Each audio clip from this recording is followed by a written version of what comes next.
Another week and another fantastic episode of Shouwa. Seriously, this series is just so good at drawing you in and making you care about the characters and making you care about the stories, because really, this week I really enjoyed the Rakugo story.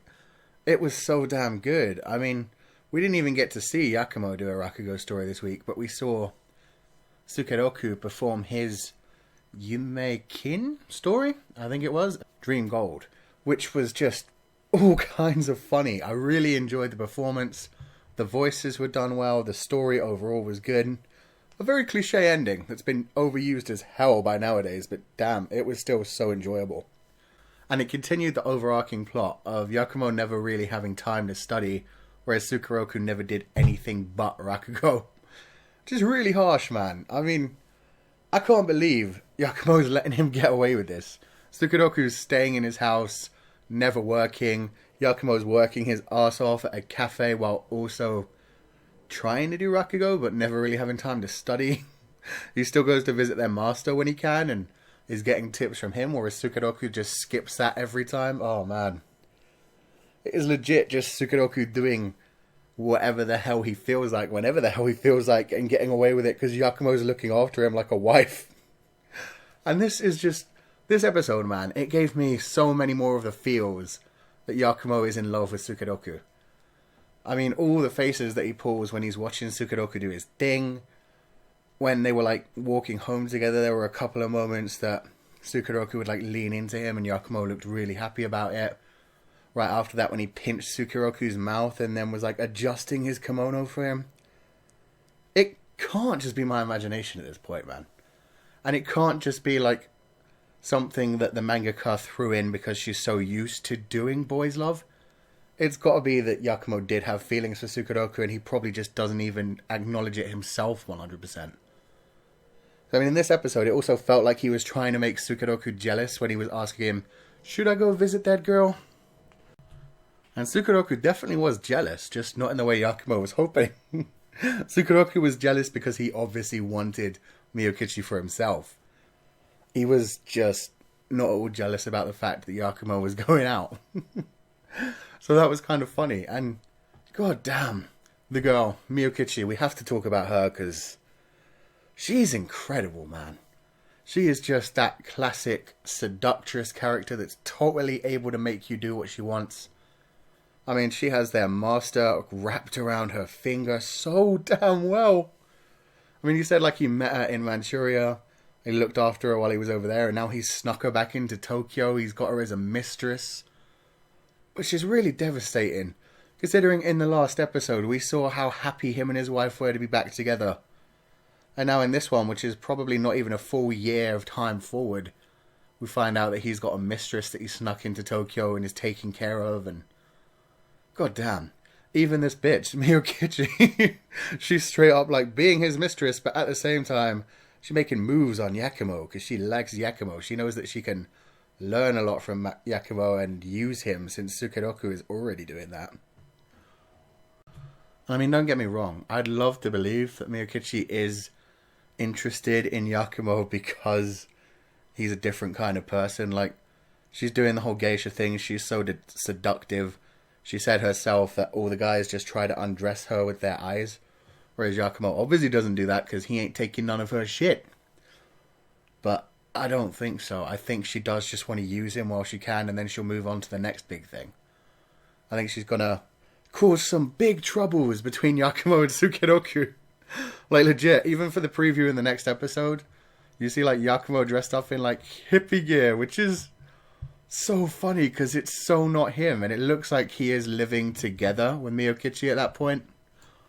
And so I am thinking that some of the shocked faces that Sukeroku was showing in that trailer are maybe going to be a point where Yakumo does steal the teacher's mistress and take her in to live with him, and then they kick Sukeroku out, and oh man, it's going to be devastating. She's totally doing a Yoko Ono on them, breaking up one of the best bromances ever, and she'll just be using him. I mean, at least Yoko Ono didn't do that. She just broke up the band, but god damn. This is going to be bad. I can already see the backlash coming, and I can totally imagine that it's going to come down to Yakumo being used by her while she needs him, becoming a geisha herself, being able to make her own money and everything, and then ditching him, and maybe even joining up with Sukeroku, who by that point will probably be a very well-established Rakugo person, because he is working his ass off in the Rakugo world. Oh man, it's going to be painful. It really is.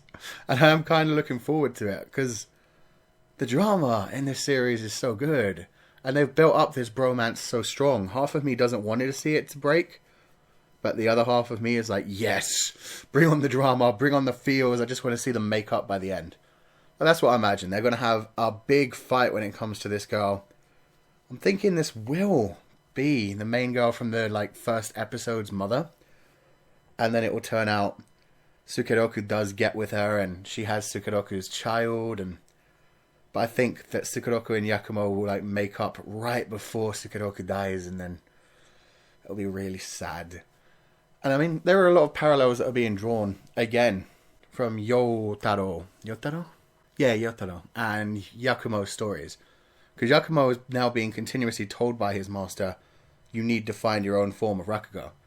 And at the same time, it was that thing when Yotaro finally went back to Yakumo and apologized to him and said, I can't learn Rakugo your way and I can't perfect it Sukeroku's way. I need to find my own form of Rakugo. That's what won Yakumo back over. Probably because he remembered his master's words and how he was supposed to create his own form of Rakugo, and Yotaro figured that out all by himself while Yakumo wasn't being much of a teacher. So yeah, there's so much goodness in this. I'm not sure how this series is going to develop, because I do feel like within maybe 2 to 3 episodes, it will be the death of Sukeroku, and from that point on, I'm not sure if they'll go back to modern day, or... Because I really do want them to go back to modern day. I didn't think this series would stay in the past for so long, to be honest. I thought there'd be maybe 2 or 3 episodes in the past, but it's really stayed there for quite a while. So I am looking forward to them going back to the future, seeing Yotaro again and the main girl, whose name I can't remember because it's been so long without her. But I do want to see them again and see how their story continues, see how Yotaro develops and how much of his future from this point will relate to the story of the past. And that's it, basically. I'm looking forward to that. I'd prefer it if they were doing at least little bits of the future while this story was being told, rather than telling the whole story in a row and then eventually returning to the future, if they even do. Maybe this whole series will just be about Sukeroku and Yakumo's past, who knows? I would love them to go back to the future soon, or maybe do little clips of the future between, because I do really like Yotaro. And I like Yakumo of the future when he's so... him. I mean, Yakumo is still Yakumo now, and seeing him interact with Sukeroku is amazing. They've got that proper bromance going. But I like him when he's so respected and strong in the future too, and so set in his ways. I mean, goddamn, him acting together with Sukeroku. God, if they did do Rakugo as a duo, it would be so much fun. But then obviously it wouldn't be Rakugo, it would just be a stage show. And at the same time, when he was being flirted with by Miyokichi and just one-upping her every time, properly showing her how little he gave a shit about her. That was so much fun. I mean, she eventually won him over, clearly. The whole collapsing on him being overly sexual. The thing is, I don't think he is even slightly sexually attracted to her. It's just this whole feeling of, oh, this is how it should be. I should be attracted to this woman, so this is how I should act. I'm not sure if he is asexual or if he is homosexual and just hasn't noticed it yet, but... Again, that's the best bit of this anime for me, is waiting to see how long it will take for Yakumo to find out he's actually in love with Sukeroku. Because he is! Come on! So yeah, let me know what you guys thought in the comment section below. Personally, I love this episode. I want to see more of the future, and... God, I can't wait for that drama next week. It's going to be insane. I'm going to feel so bad, but it's going to feel so good too. Let me know what you guys thought in the comment section. If you enjoyed this review, wreck that like button like you mean it. Subscribe if you haven't already to see more. And I will see you guys next time.